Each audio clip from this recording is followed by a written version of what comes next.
माँ के गर्भ में ही मैंने सांप का दिल निगल लिया था। जन्म लेते ही मेरे शरीर पर मोटी सांप जैसी खाल आ गई। माता पिता ने मुझे राक्षस समझकर पहाड़ों में लावारिस छोड़ दिया।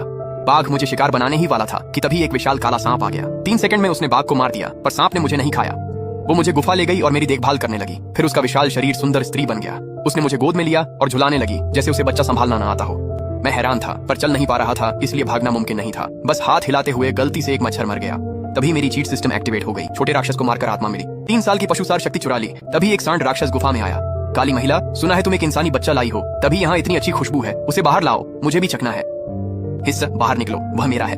सांड राक्षस यह सुनकर कांप गया। वह थोड़ा पीछे हटने भी लगा, लेकिन फिर उसने उसकी बाहों में सोए हुए इंसानी बच्चे को देख लिया। सब कुछ खुद मत रखो, बस एक हाथ दे दो और मैं तुम्हारा राज रखूंगा, वरना मैं हुआंग 19 और बूढ़े लियू को बता दूंगा कि तुम खून छुपा रही हो।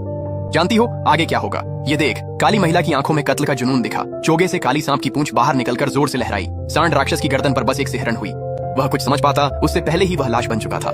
मैं उसकी लाश को घूर रहा था, तभी सिस्टम पॉपअप हुआ। सहायक हत्या, सांड राक्षस, 200 साल की आयु चुरा ली गई। मैं हैरान था, नहीं सोचा था ये गिना जाएगा। क्या उसकी बाहों में होने की वजह से? मैंने नागिन की आंखों में देखा और उसकी नजरों में अजीब सी गर्माहट थी।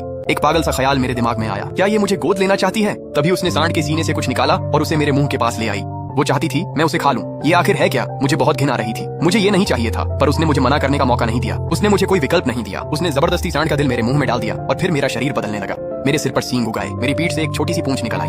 पता चला यह चीट राक्षसी तकनीकें भी चुरा सकता है। रक्त के सेवन से मैं नींव मजबूत कर सकता था। पर्याप्त राक्षसी रक्त निकलकर मैं शक्तिशाली सांड राक्षस का शरीर साध सकता था। इसलिए मैंने उसे पीकर शुद्ध करना शुरू किया। फिर मैंने उसे निगल लिया। ब्लैक लेडी हैरान थी। उसने बच्चे के मुंह में सांड राक्षस का दिल ठूंस दिया ताकि सार रक्त उसकी जान बचा सके। बच्चे ने कई दिनों से कुछ नहीं खाया था और उसे इंसानी बच्चे को पालने का कोई अनुभव नहीं था। वह तो यह भी नहीं जानती थी कि बच्चे को खिलाना कैसे है, तो उसने अपने जाति का सबसे आदिम तरीका अपनाया। लेकिन बच्चे ने सीधा पूरा दिल ही निगल लिया और उसके अंदर के सार रक्त को शुद्ध कर अपने शरीर की नींव को मजबूत किया। आखिर यह बच्चा है क्या? जब ब्लैक लेडी जड़ हो गई थी, मैं सांप का शरीर बन गया और पास पड़ी सांड राक्षस की लाश को एक ही बार में निगल गया। फिर एक और आकृति गुफा में दाखिल हुई। वह था महान राक्षस हुआंग 19। इंसान को पालना ये तो पागलपन है। मैं 400 साल से ज्यादा जी चुका हूँ, हुआंग 19 ने कहा, और मैंने कभी किसी राक्षस को इंसान को गोद लेते नहीं देखा। तो अब देख लिया।